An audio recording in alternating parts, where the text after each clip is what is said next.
Hello, everyone, and welcome to this episode of the Lunar Podcast. In this episode, we're going to be looking at a very interesting symbol, that of the pentagram.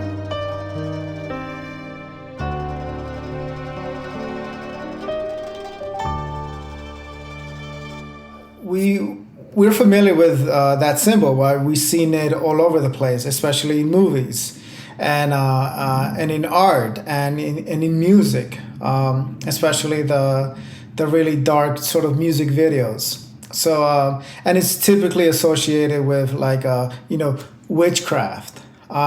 So in this video, we're going to be looking at this symbol, this image, and to try to get a better understanding of it and figure out ways to apply this sort of magic of symbols within fields like music and writing, and just being an ordinary person in ordinary life situations. So let's get started.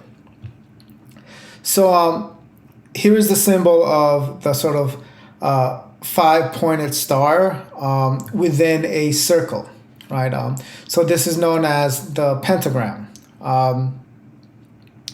It's primarily sort of used in esoteric schools like witchcraft, which is not my genre. And you also see it in various sort of aspects of sort of the occult. Now, people may see it and kind of like have an aversion towards it, right? Because it's usually depicted in movies in a very dramatized manner. So you may see certain scenes in movies in Hollywood where someone is being, is pinned to the ground in the form of this sort of star, and they're sort of being sacrificed. Now, for Hollywood scenes, that works because people love that kind of stuff. They love that kind of entertainment, and there's a reason why. So this is the general interpretation of people in general that see this symbol in Hollywood movies or in television, or in sort of modern, sort of neo-pagan TV shows, right? Now, there is a truth to that, right? There is a truth behind, someone being sacrificed to a higher power, right? It sounds very witchy, right? Just know that when you see this stuff in movies, it's what I call a spiritual science fiction. Is being dramatized so that it can appeal to audiences. But what is my interpretation? What is a true magical esoteric interpretation? So here's my interpretation as I understand it, and explaining it in a way that I think will be of benefit to my fellow viewers and listeners. So, at its basic description, the circle represents the universe, the cosmos, the totality of all being, right? The all, or you can call it God.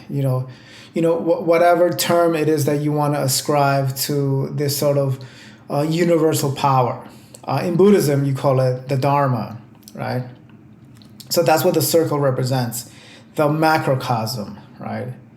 Now, the star, the inner star, that represents us, the microcosm. So each one of us is a star in potential, right? Each person that we see on the street has the seed of a star, right? They haven't cultivated it, they haven't developed it, and they haven't even. They're not even aware of the theory that they are a star in potential. But it is within all of us. We are all literally star seed, right? Now, the star, the fully developed star, that represents the human being fully developed, fully connected to the larger macrocosm, right?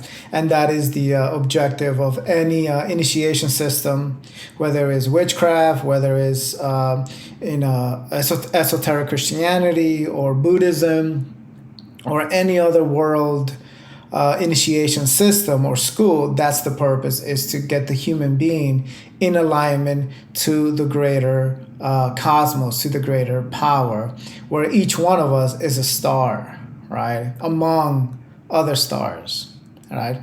So it's a really beautiful idea, and it is an idea that has been passed on from generation to generation, going back thousands of years, right?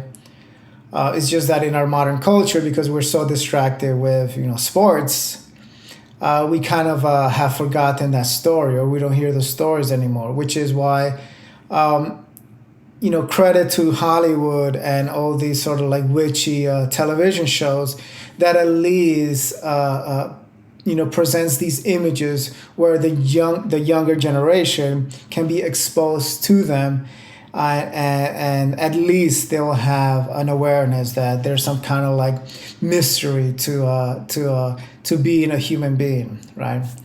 So and that's the first place that you see them is on mainstream media, right? And then if the curious mind follows their intuition and goes on Google and looks for any sort of esoteric or occult book, they're gonna find plenty of entry points, right? So seek and you shall find, says the prophet. So now a good analogy here is with music.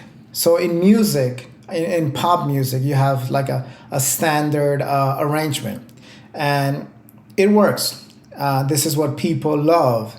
And there's thousands of songs that have been written just following that arrangement, right? So this is the underlying structure of a pop song. Now, clever, eclectic artists try to find ways to sort of, alter that pattern a little bit, by breaking some of the rules, right? But nevertheless, you're always going to have a hook in a track, right? You're always going to have the main part of a track that grasps people's attention, right? And then you're always going to have the verses which tell a story, right? And then you're always going to have a bridge which kind of like takes the story somewhere else, somewhere completely different, and then you come back, right? It just works, like it just works in a standard pop arrangement. So that can be equated with the sort of 5 points of the star, right? It's a standard structure. It just works. But the way that you want to produce it is up to you. So in pop music, that's the standard pop arrangement, but you can produce it any way you want. You can use any sounds, you can use acoustic, electric, symphonic instruments, brass instruments, African sounds. I mean, however it is that you want to produce your pop song is up to you, right? The same way with magic, right? So the 5-pointed star, which represents you as a star, that is the underlying structure, which represents the 5 elements. Now, the way that you produce using those 5 elements is up to you. You can produce your persona, your image, your art, your craft using any instruments, using any kind of art. You could express yourself through music, through art, through poetry, through speaking. And nowadays with the easily accessible social media and the internet, you can express yourself through a YouTube channel or a podcast, and you can even start your own website and have like a whole internet image and have like an internet personality, right? So although the structure is the same and everyone can use the same structure, right, the same sort of 5 elements that we are all attuned to, we can express or we can produce our life in any way that we want, right? So that is the similarity between magic and standard pop arrangement, which music is magic, right? So the point here is that although the underlying structure is very mathematical, right? It's precise, it's universal. Nevertheless, we as human beings were able to produce it in any creative fashion, right? And as magicians, our role is to first and foremost sacrifice our ego that is completely separated from the underlying structure of reality, and literally pinning ourselves either psychologically to this star, to this to the five elements, so that we are in tune with the five elements that are in tune with the macrocosm. And by doing that, then we are connected to a deeper power, a deeper energy, and therefore we are able to really work magic in the world, either by representing our magic, expressing our magic, or by introducing it to others as of in an initiation system. Once again, pop stars, they represent the star, right? They just shine. They are able to magnetize and attract fans and followers like a magnet, right? So they have an attractive quality. That is the magnetic quality that these pop stars have. But then they also emanate light. They give light. They shine light with their music, with their genre, right? And that is magical, right? Now they're not esoteric teachers. They're not gonna offer an initiation system so that you can be attuned to their magic world. That's not what they do. That's not what they offer. Especially the main pop stars. They don't. That's not the industry that they're in. So. In conclusion, this episode of the Lunar Podcast was intended just to acquaint this symbol of the pentagram and associate it with pop music and standard pop arrangement, in order for us to get a better understanding. The microcosm, which is represented by the star, is in tune with the macrocosm, the universe, which is represented by the circle. So I hope this video was of interest and somewhat entertaining, and hope to see you in the next episode of the Lunar Podcast.